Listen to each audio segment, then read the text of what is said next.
Bakit ba tayo dapat mag-iConnect? Gusto ko kasi yung mas mabilis, mas malakas ang hatak sa tao, mas mataas ang sign up rate, magandang sistema. Alam ko mahirap kunin yung pangarap pagka barya-barya lang eh.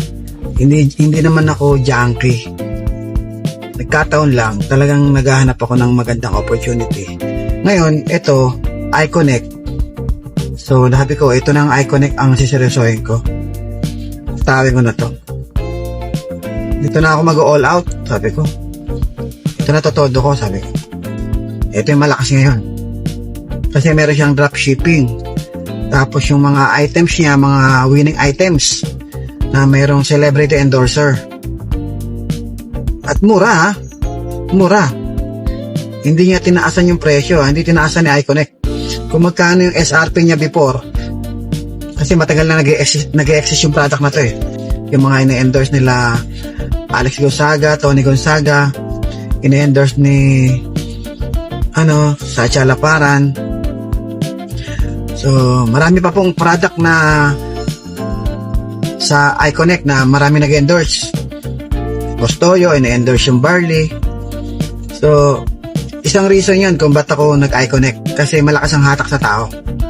Siyempre, yung dropshipping niya, kahit hindi ka nagne-network, pwede kang yumaman sa dropshipping eh. Diyan sa e-commerce. Kasi yung may-ari ng iConnect, yan ang business niya, e-commerce. Diyan siya yumaman. Maganda yung marketing plan.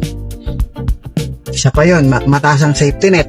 Maganda yung product, may dropshipping. So, yun, yung mga hinahanap natin, di ba? Trending, di ba? Trending siya ngayon. Kasi, e-commerce, may celebrity endorser. So, madaling i-promote.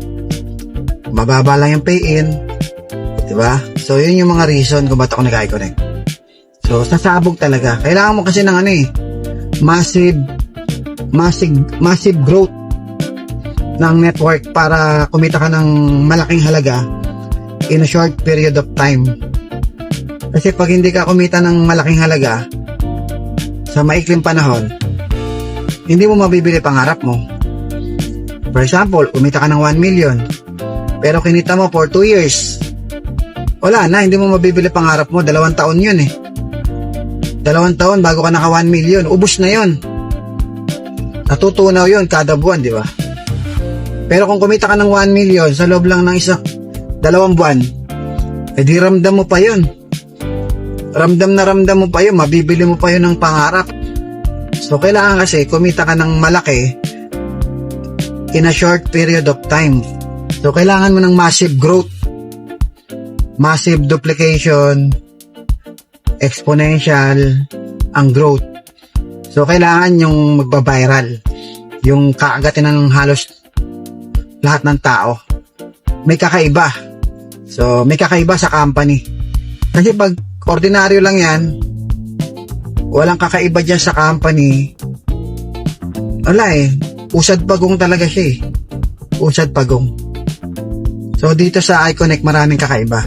Kaya kung ikaw, networker ka, so, maganda, hatawin mo tong iConnect.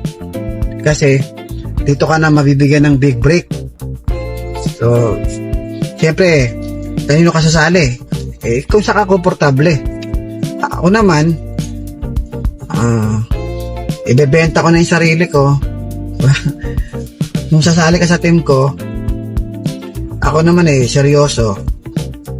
Full-timer, wala akong ibang ginagawa kundi ito lang. Talagang mag-guide talaga kita, matuturuan kita, at may spilloveran kita kasi nga active ako. Marami akong nai-invite, at pag ako nag-invite, bumuo ng grupo sa binary, 2 linya lang po ang binubuo ko.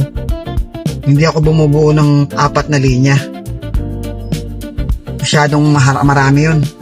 Kasi hindi ko na matutulungan lahat yun. Kumbaga, bawas yung tulong na magagawa ko sa kanila.